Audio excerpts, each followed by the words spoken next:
Hey, what's up guys, it's XX Modern Warfare here, Gamertag Bandit Chicken, and welcome back to another video. So in this video I'm here to thank you guys for getting me up to 15,000 subscribers, which is a phenomenal amount of subscribers.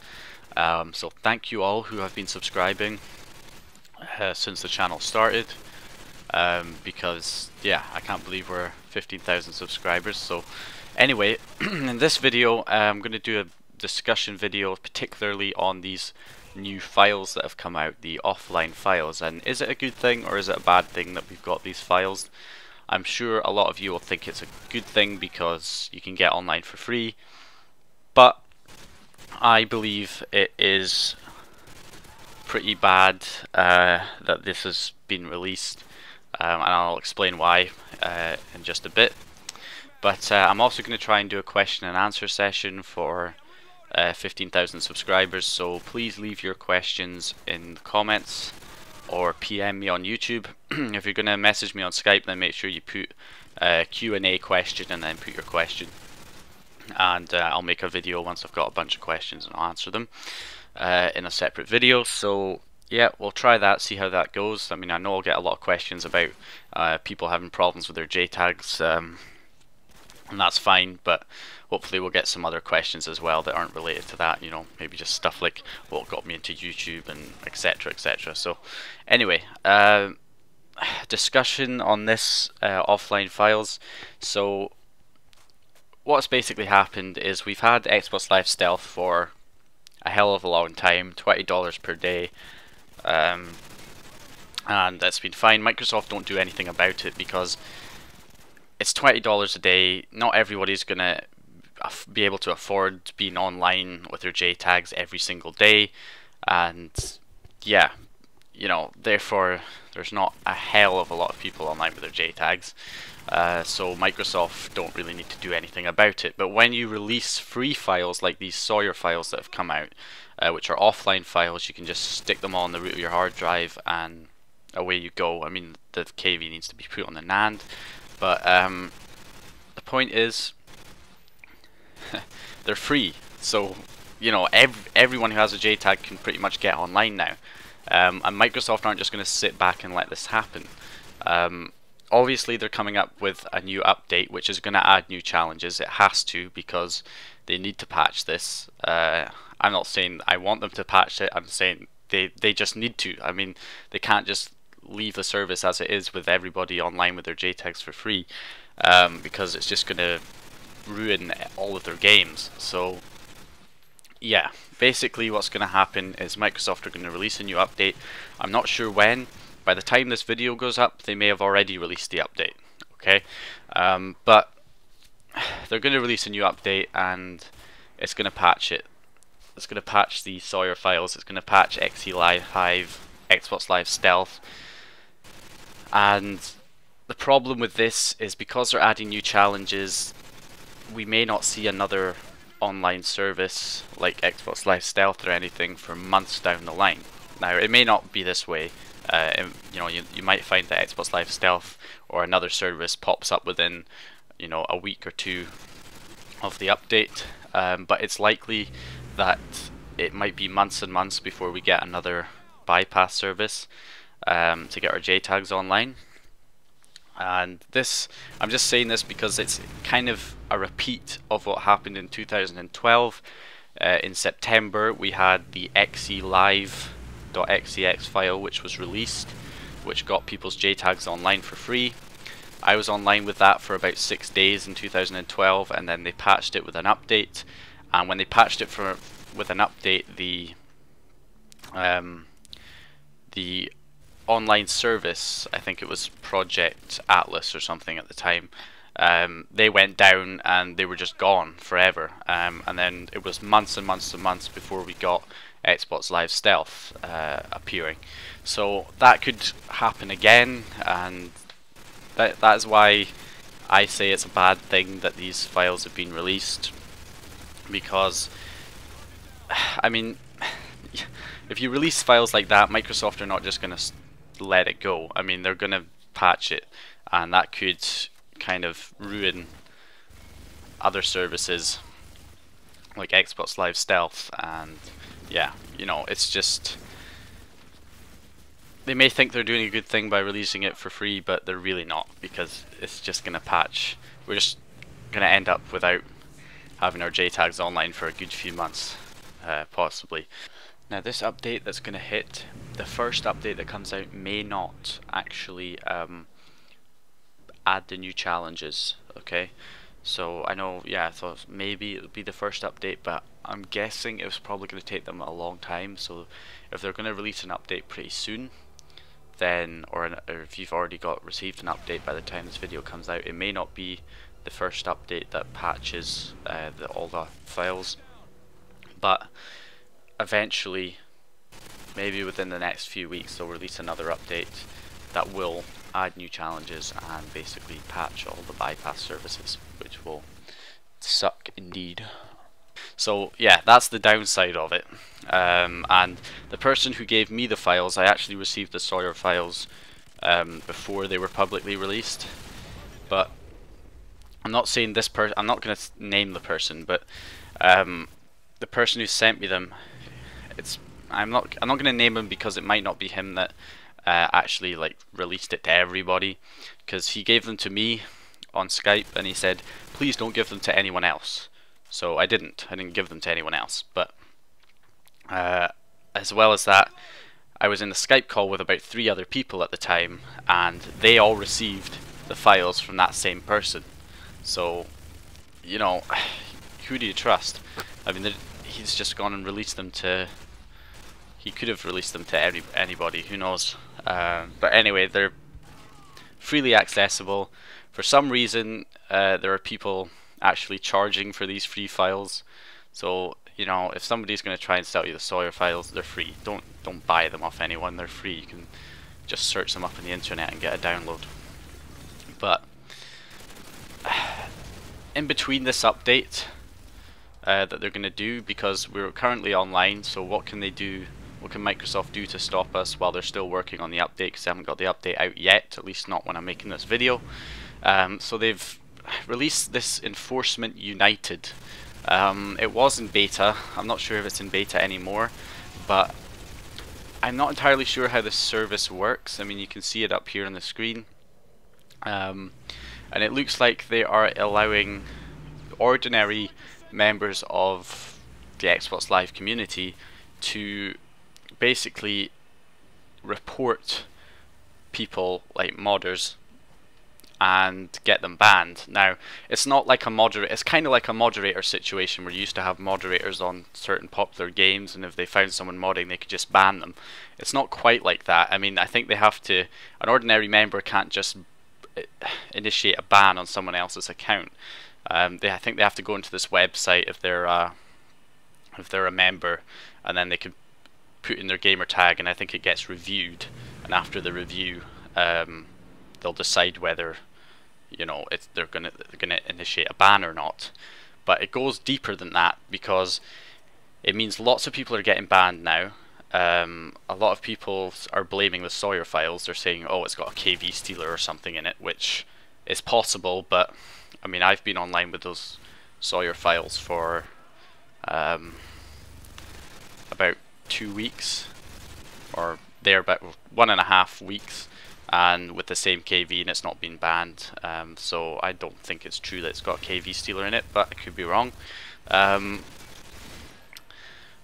But basically, loads of people with JTags are getting banned now because of this, and it gets worse because Microsoft have just stepped over the line completely, because what they're doing is they're actually IP banning people. So if you're on your JTag and you've got a retail Xbox connected up as well, it doesn't have to be switched on, but if it's connected up, you've got your retail Xbox on, your retail Xbox plugged in but not turned on, and you're on your JTag online and your KV gets banned, then it's likely that they're going to initiate an IP ban. So any other console under that same IP address is going to be banned as well.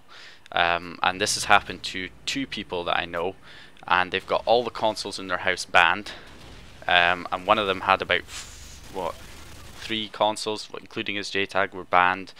Another person had a bunch of consoles banned, and it's, I mean, I would say it's stepping over the line, because, you know, once you've got your Jtag, but you've got brothers and sisters who have their own Xboxes.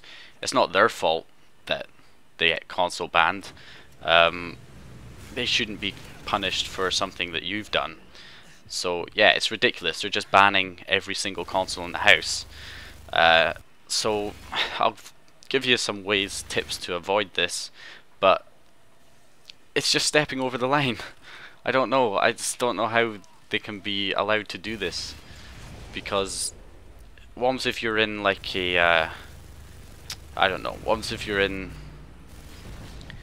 a or say you're connected to a VPN that uses the same IP address.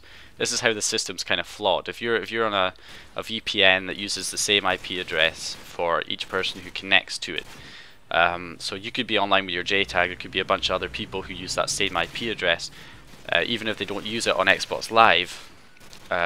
Just the simple fact that they may have their own Xboxes and they're using the VPN on their computer, and then you're using the VPN with your Jtag and it gets banned and they initiate an IP ban, that goes across the whole VPN network, and then people in different houses and different places across the world will all get console banned, unless they have ways to check the different regions and stuff. I'm not entirely sure how it works, but it is ridiculous.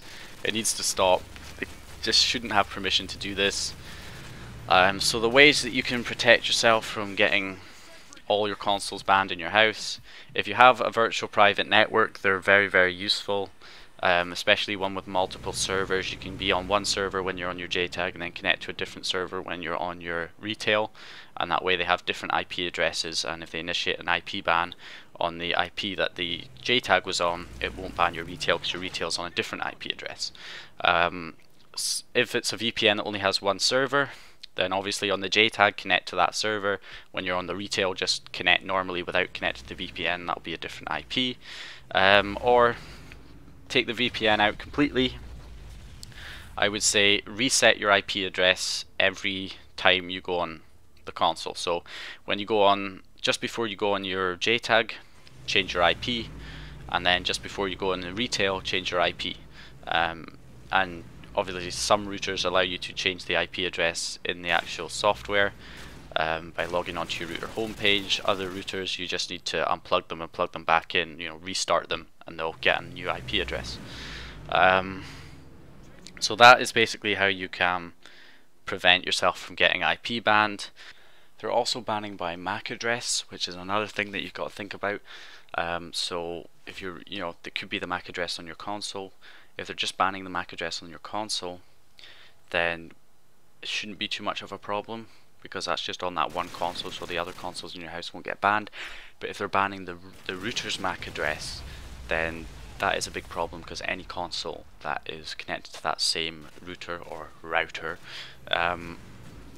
then potentially they could all get banned. So that is why sometimes just changing your IP address on the router is not necessarily the best course of action to avoid getting all the consoles in your house banned. I would say a VPN is definitely better, because you're going through that VPN network and therefore it's got a different MAC address and everything. So definitely, if you have a VPN, then definitely use a VPN, because that is a better way than just changing the IP address on your router, because the MAC address may stay the same unless you have the ability to change the MAC address on the router as well, which would be very useful if you have that functionality built into your router. So yeah, just bear in mind that. But I want to kind of get back at Microsoft for this, because it's ridiculous. I mean, they should not be able to just ban every single console in the household. It is just, going too far. I would say definitely going too far. Because player reports mean a lot more because of this new Enforcement United thing, people get reported and their consoles are getting banned because of these reports. Well, what if you spoof your XUID to someone else's profile? That means you're going to get somebody else who's totally innocent could get all the consoles in their house banned. And this is another reason why their IP banning system is flawed, because, well, I suppose it's not because well, if the player reports, then the profile will get banned. So what we can do, or what I can do, and anyone who has Apparition Net or a decent XUID spoofer, you can go on a game like Modern Warfare 3 or whatever and spoof your XUID as someone else, say Major Nelson or P3, which is Phil Spencer profile. And that's what I'm going to do from now on, because whenever I go on a COD game on my Jtag, I'm going to spoof my XUID as either Major Nelson's profile or Phil Spencer's profile. So that way, if I get reports from lots and lots of people, it's their consoles that will end up getting banned instead of mine, and then they'll see how flawed their system really is. So it's up to you if you guys want to do that, but it is also another way of protecting yourself from getting reported on this Enforcement United thing, because they'll have to probably get your gamer tag. I mean, unless they do it by IP address, but they probably get your profile gamer tag and put it in here. So if you, as soon as you go in the game, if you have Apparition Net, spoof your XUID to somebody else, or if you don't want to get anyone else's profile banned that you're spoofing, then just spoof it to a fake name completely, and that way people can't even view your gamer card, and if they try and put that gamer tag into this Enforcement United, well, the gamer tag doesn't exist, so nothing's going to happen. But it also means that now you can easily get other people banned with an XUID spoofer quite easily by going on games, modding as spoofed as the person you want to get banned, and they'll all get player reports and they'll end up being banned. So it's a really flawed system, so hopefully we can expose it. And yeah, it's kind of all because of some idiot releasing these offline files, free files. One other thing I wanted to mention, guys, is that the Key Vault video, how to change a Key Vault, episode 20 of Jtag tutorials. I was getting a lot of people complaining to me, including Devon Bryant. When I bought Xbox Live Stealth from him once, he said, oh, after I bought it, he said, oh, can you take down episode 20? It's misleading. I was like, how's it misleading? And he said, oh, you don't need to flash it to the NAND. Why have you got Flash 360 in the description as a download link, blah blah blah, you just put it on the hard drive. Well, I told him, and I tell everybody else, that I show both ways in that video. I show you how to put the Key Vault on the hard drive for services like Stealth and XE Live, and I don't know if Dark Live server as well use the hard drive method. But I also show you how to flash the Key Vault onto the NAND. And my reasoning for showing you guys that back ages ago when I made that video was because I thought that there's a possibility that a new service might come out that is really cheap, or a free bypass might come out that is that requires the KV to be flashed onto the NAND, and that is why I showed you how to flash the Key Vault onto the NAND in that video. I also did it because, if you remember, well, if you know about Key Vault stealers, they're in a lot of tools, and most of them just steal the Key Vault from the hard drive. Now, that's not saying that somebody couldn't make a KV stealer that will steal it from memory, but the point is, at the moment, the majority of Key Vault stealers, if not all of them, steal the Key Vault from the hard drive. So if you flash your Key Vault onto the NAND and you don't have any Key Vaults in your hard drive, then use a program that has a KV stealer that tries to steal it off the hard drive, they're not going to be able to get your Key Vault. So that's another reason that you might want to flash the Key Vault onto the NAND. So hopefully, now that this free bypass service, these Sawyer files have come out, and everybody now has to, if they want to use it, they have to flash the Key Vault onto the NAND. Hopefully you guys understand now why I showed you how to flash it onto the NAND when I made that Key Vault tutorial, Jtag tutorials episode 20. It was basically so that sometime in the future, like now, when people ask me, oh, how do I put the Key Vault onto the NAND, I don't have to make a separate video because I've already put it in episode 20, so I can just link them to that video. So anyway, guys, thanks for watching. Please leave your comments for your question and answer session. Let me know what you think about this enforcement thing they're doing and banning IPs, everyone in the house. Do you think it's fair? I don't see how it can be fair, especially if you have, you know, other members of your family who have nothing to do with modding or JTags and they've got their own Xboxes. You know, their Xboxes could be permanently banned because you've got your JTag online, which in my opinion is totally unfair. But so far, because I've got a VPN and I've been swapping IPs, I've not had that problem. But my JTag hasn't been KV banned yet, so who knows what will happen when the KV gets banned. So anyway, thank you all for watching, as I've already said, and comment, rate, subscribe. You can't rate anymore. I mean, comment, like, subscribe, and yeah, leave your questions for the question and answer session, and let me know what you think about this enforcement crap that they're doing, the IP bans, and I will see you guys in my next video.